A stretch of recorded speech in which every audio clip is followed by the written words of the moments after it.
In this chapter, we are going to learn about volumes and a bit more about files in Docker. Basically, what we are going to cover are a few different ways to mount files and how they work in Docker. Basically, our container issues different mounts to a Linux kernel using their mount namespace, and we will see that shortly. But this image kind of summarizes how it works. So a bin mount can be anywhere in the file system. Volume, a name volume, can only be in the Docker area, and a TMP FS mount can only be, of course, in memory. So how Docker decides where to write that data? Basically, Docker has its own mount tail based on its namespace, and the kernel knows where to write based on that, like it does usually for the operating system. The bin mount is a way to mount basically any file system in another folder. It's just a different view of the same file system. So we can mount the same folder, let's say, in different places, and that will work just fine.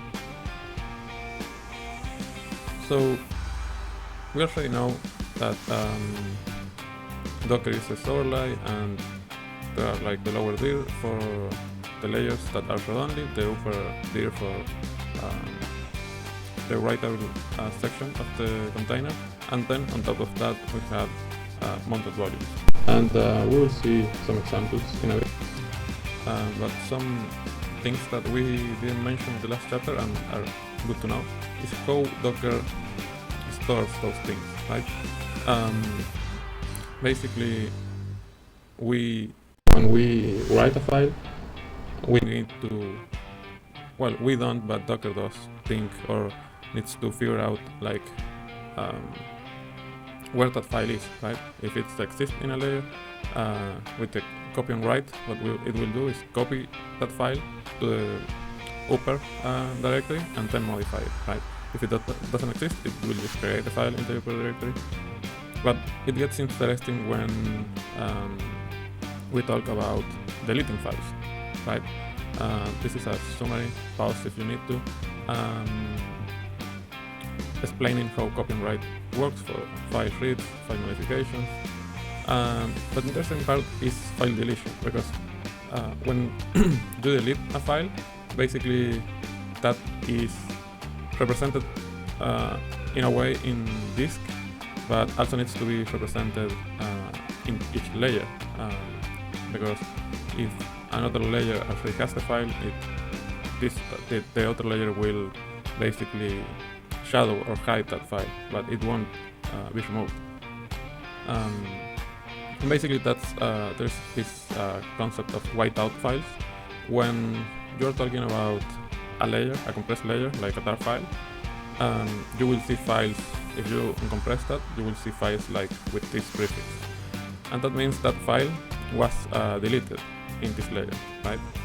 On disk, it looks a bit different. This is for directories. Basically, it's kind of the same, but with this opaque thing at the end. And it's a bit different because it's represented with two types of files.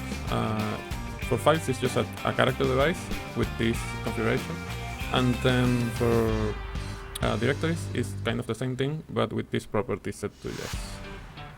So this is how it's represented on disk.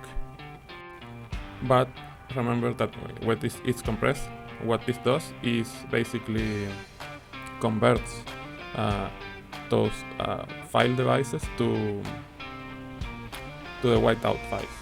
And the same process happens when layers are decompressed and stored in the file system. So this can lead to some bugs and performance issues and image size optimizations and whatnot. So that's why it's important to squash your images, to compact your runs and all that. Okay, not that you know all that, we can continue and start with this chapter, basically, which is about mounts and volumes. Basically, when we are talking about volumes, we are just talking about mounting a directory or a TMP-FS. There are other kind of mounts, but these are the basic ones we are going to cover now. We will see some more in the advanced chapter later. So we have used this from the Docker Compose already. We can run some tests in here. Basically, as you can see, we created a file in the host, then mount with bind that folder inside the container, and we can just read and write to that volume, right? We can do ADD to check performance. It works pretty good, it's a decent performance. If we check, it's just a basic bin mount, nothing fancy here. We can write some more things if we want to.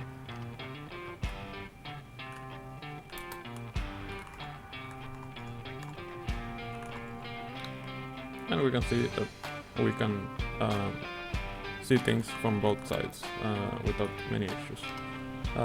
Just be aware of the permissions.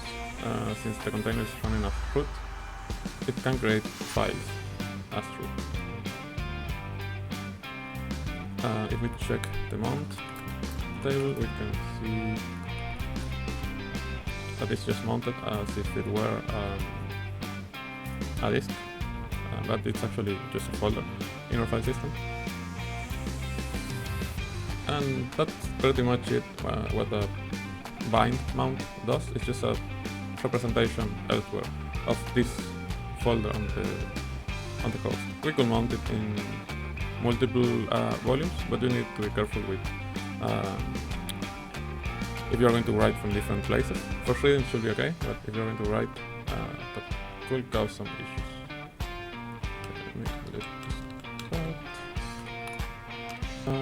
Everything looks good. We need that arm there. So there's nothing here outside the This is a new volume, and basically we can see that this folder is empty and is managed by Docker. If we do something like this, we can write to this folder, and basically we should see the file in our volume. So as you can see, it's the same thing. It's basically a bin mount that's just managed by Docker, at least the storage section. So nothing fancy there. Performance should be the same as with the other volume. We can also mount multiple volumes.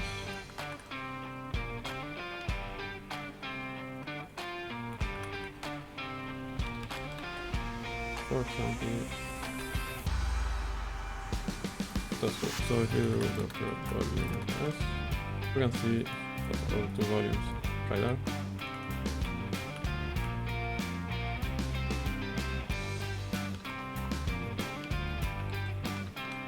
And we can see the rest of the volumes in there. It's not really recommended to manually modify things in here, since Docker keeps track of those folders. So if we do a Docker inspect, we will see something like this, just to verify. And we can see that it doesn't say bind, it says driver local, but in practice it's the same thing as a bind mount. Unless we change configuration options, which we are not going to see here, but you can check the documentation if you need to. And then the last part, TMP-FS. Basically TMP-FS is just an in-memory storage, so it's really fast, but data won't be persisted, so anything that goes in here will be lost when the container finishes. And we can see an example.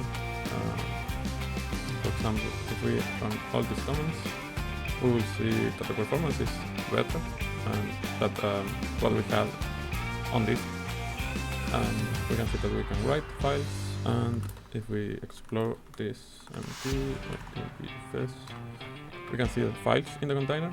But if we try to do the same thing from this container, we won't see anything. Let's see. So we go to the upper layer.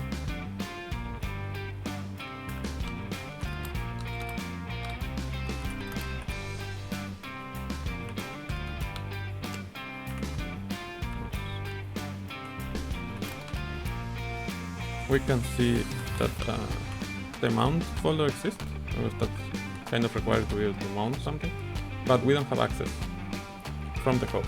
And it's logical because this is an in-memory section.